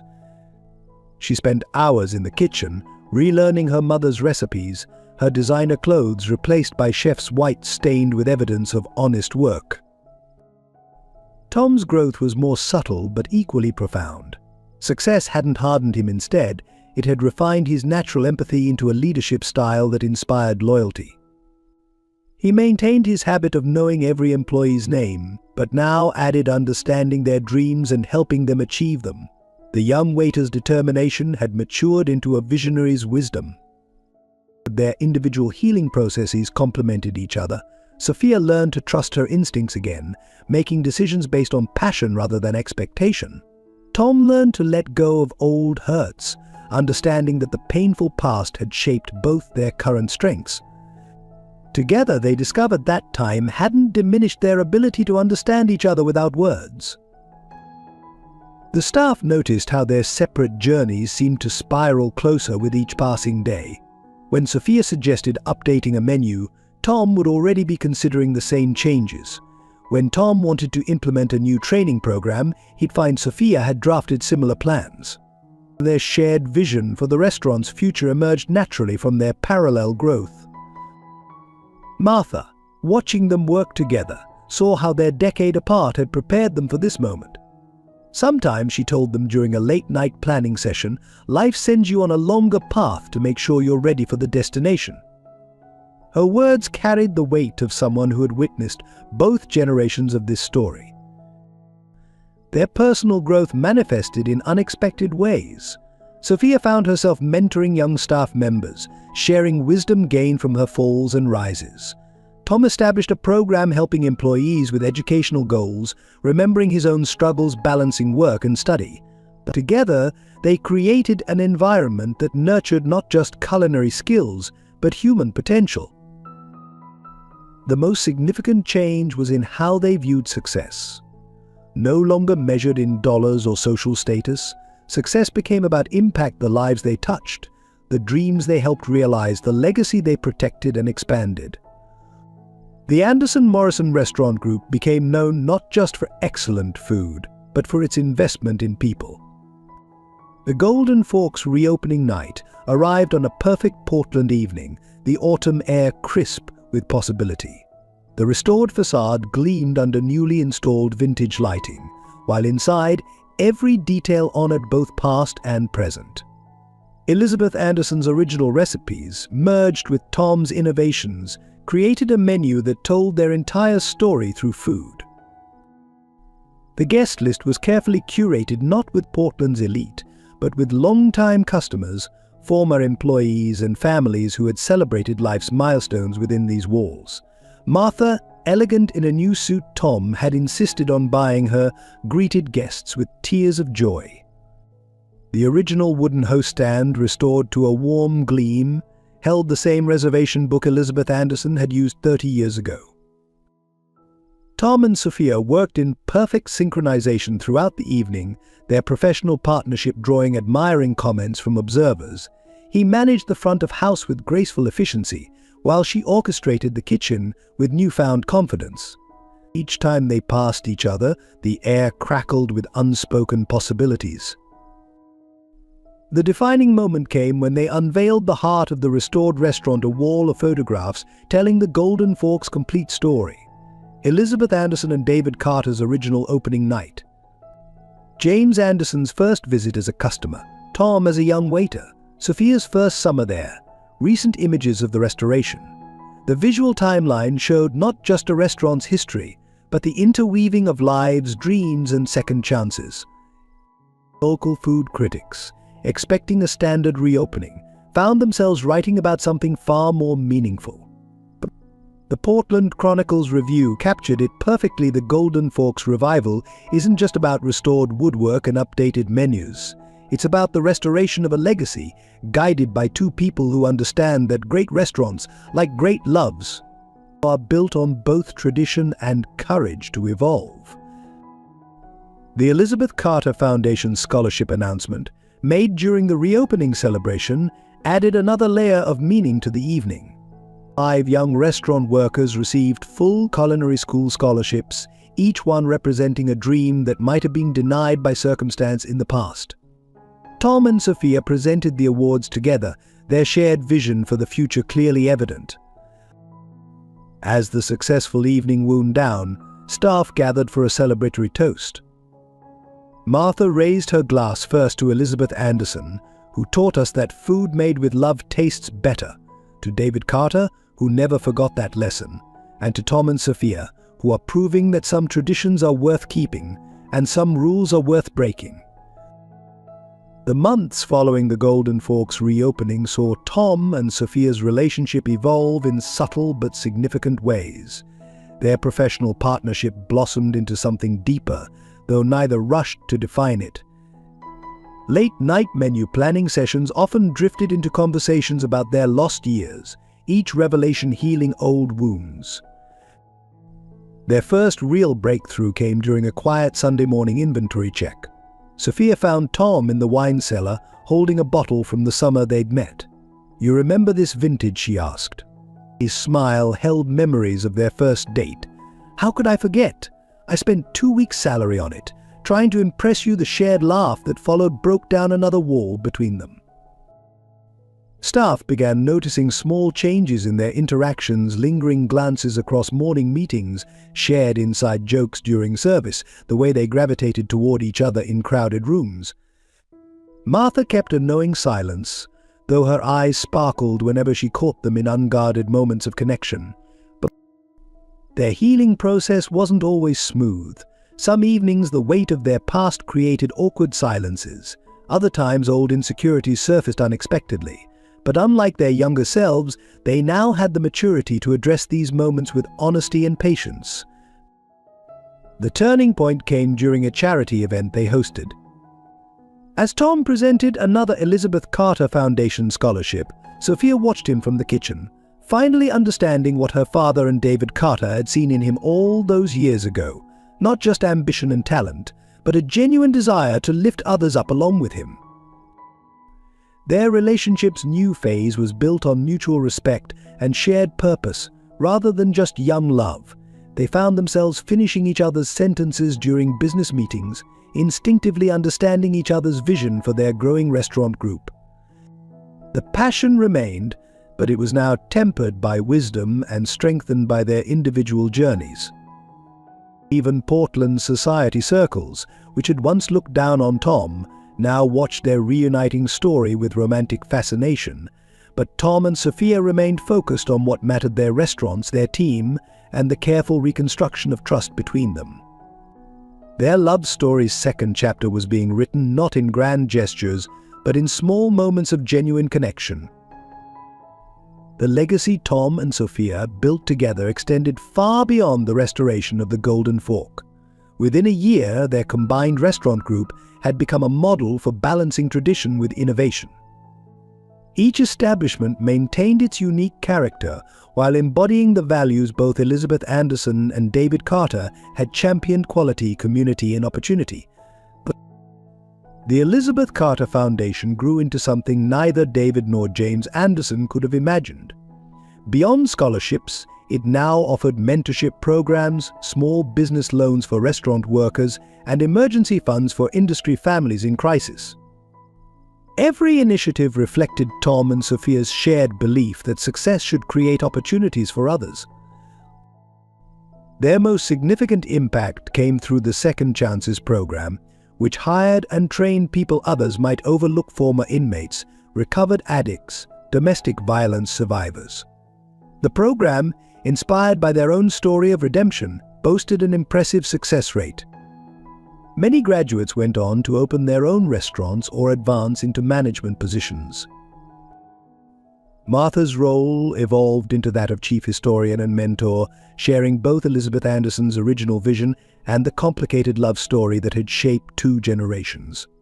Her office at the Golden Fork became a repository of photographs, recipes, and stories, preserving the human heart of their growing enterprise. The Anderson-Morrison approach to restaurant management became a case study at culinary schools. Their emphasis on both excellence and empathy, profit and purpose, demonstrated that success didn't require sacrificing values. Young restaurateurs sought internships not just to learn about food, but to understand how to build businesses with soul. As their influence grew, Tom and Sophia remained grounded in the daily operations of their restaurants. They could still be found in the Golden Fork's kitchen during busy services, working alongside their staff, demonstrating that true leadership means never forgetting where you started. Their hands-on approach earned them fierce loyalty from their teams. The marriage of their different strengths, Tom's innovative business acumen and Sophia's deep understanding of tradition, created something greater than either could have achieved alone. Their legacy wasn't just in the restaurants they built or saved, but in the lives they changed and the dreams they helped realize. As the first anniversary of the Golden Fork's reopening approached, questions lingered in the air between Tom and Sophia, like the delicate aroma of her mother's signature dishes. Their professional success was undeniable, their friendship restored, but the deeper nature of their relationship remained undefined, hovering in a space between past and possibility. During quiet moments after the restaurants closed and staff departed, they would sometimes find themselves contemplating the what-ifs. What if she had defied her father 10 years ago? What if he had fought harder to stay? What if David Carter and James Anderson hadn't orchestrated their long journey back to each other? These questions had no answers, but their very existence added depth to their present connection. The Portland social scene buzzed with speculation about their relationship status. Some noticed how Tom's hand would instinctively find the small of Sophia's back when guiding her through crowded events.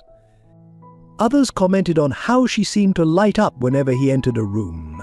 Yet they maintained a careful professional distance in public, their private moments guarded like precious ingredients in a secret recipe.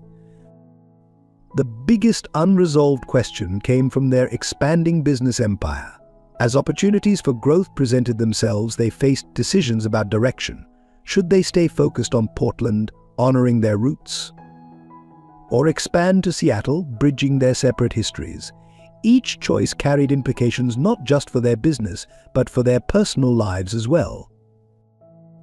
Martha, in her wisdom, watched their dance of uncertainty with patient understanding.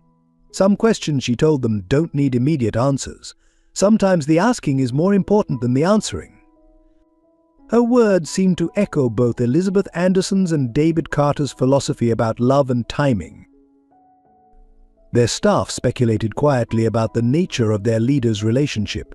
Were they just business partners, friends reunited, or were they slowly finding their way back to the love they'd sacrificed years ago? The answers seemed to shift depending on the day, the moment, the way light caught in their shared glances. The uncertain status of their personal relationship created both challenges and opportunities. Their shared history gave them unique insight into each other's thoughts and decisions, but it also meant that every choice carried the weight of their past. Simple business discussions could suddenly deepen into moments of profound personal connection, leaving both unsure of how to proceed.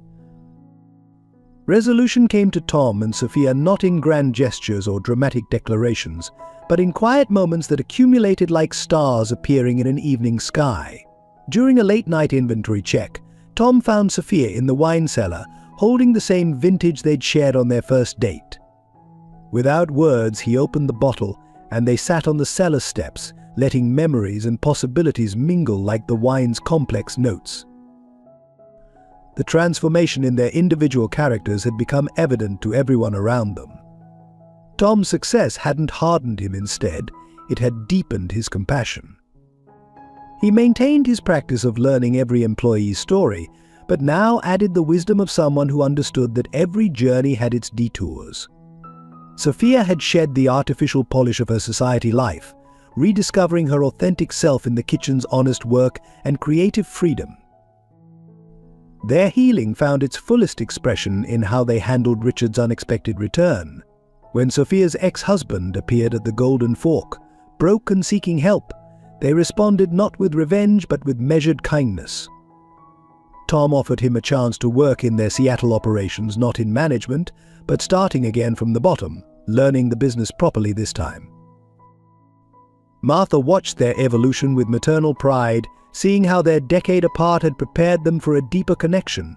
Some love stories, she observed, need time to age, like fine wine.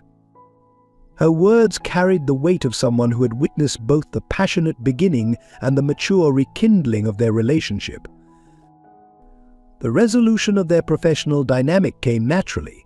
They discovered that their different approaches complemented each other perfectly. Tom's innovative vision balanced by Sophia's respect for tradition, his business acumen enhanced by her intuitive understanding of their customers' needs.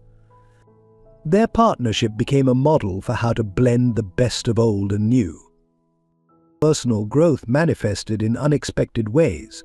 Sophia found herself mentoring young women in the industry, helping them navigate the challenges she'd faced. Tom established a program for aspiring restaurateurs from disadvantaged backgrounds, remembering his own struggles. Together, they created an environment where ambition and compassion could coexist. Their relationship's resolution emerged gradually, like a perfectly timed souffle rising in the oven. Neither rushed to define what they were becoming, understanding that their reconnection needed to develop at its own pace. Their shared experiences, both apart and together, had taught them the value of letting things unfold naturally. On a quiet Sunday evening, exactly 1 year after the Golden Fork's reopening, Tom and Sophia sat at their favorite corner table, the same spot where they'd first connected years ago. The restaurant hummed with the comfortable energy of happy diners, while Martha orchestrated service with her usual grace. The moment felt both like an ending and a beginning. The lessons of their journey had crystallized into profound understanding. Success, they had learned, wasn't measured in dollars or social status, but in lives touched and dreams nurtured. Their restaurants had become more than businesses. They were spaces where stories unfolded, where second chances weren't just given but earned, where love could transcend class and circumstance. Their own love story had evolved into something deeper than its youthful beginning. The passion remained, but it was now enriched by shared purpose and tempered by earned wisdom. They had learned that true partnership meant supporting each other's growth while maintaining individual strength, like two vines growing separately but intertwined. The legacy they built together honored both their past and their future. Elizabeth Anderson's recipes, David Carter's business wisdom, James Anderson's final redemption, all these elements had woven together into something new and meaningful. Their success proved that preserving tradition didn't mean staying static, it meant allowing love and legacy to evolve together. As they shared a plate of mushroom risotto still made according to Elizabeth's recipe, but with Tom's subtle improvements, they reflected on how their separate journeys had led them back to each other. The decade apart hadn't been wasted time, it had been necessary preparation for this deeper connection. Martha brought them the evening's last bottle of wine, the same vintage they'd shared on their first date. As she poured, she shared her own reflection. Some ingredients need time to develop their full flavor. The same is true of love. Her words carried the weight of someone who had witnessed their entire story, from its hopeful beginning through its painful middle to this new chapter. The future stretched before them like an unwritten recipe full of possibility, requiring both careful planning and willingness to adapt. Their restaurants would continue to grow, their foundation would help more dreams flourish, and their love would keep evolving. But now they understood that the journey itself was as important as the destination. In the end, their story became about more than just love or success. It became a testament to the power of time, truth, and second chances. As the last guests departed and the kitchen lights dimmed, Tom and Sophia remained at their corner table, their hands intertwined, writing the next chapter of their story together. The end. Hey, beautiful souls, what an incredible journey we've shared together. If this story touched your heart and made you believe in second chances, please hit that subscribe button and become part of our storytelling family. Share this video with someone who needs a reminder that love and redemption are always possible. Hit that like button if you believe in the power of true love, and let us know in the comments what touched you most about Tom and Sophia's story. Should we create part 2? What do you think happened next in their love story? Let your voice be heard in the comments below. Your support means everything to us and helps us continue sharing these heartwarming stories. Together, we're creating magic,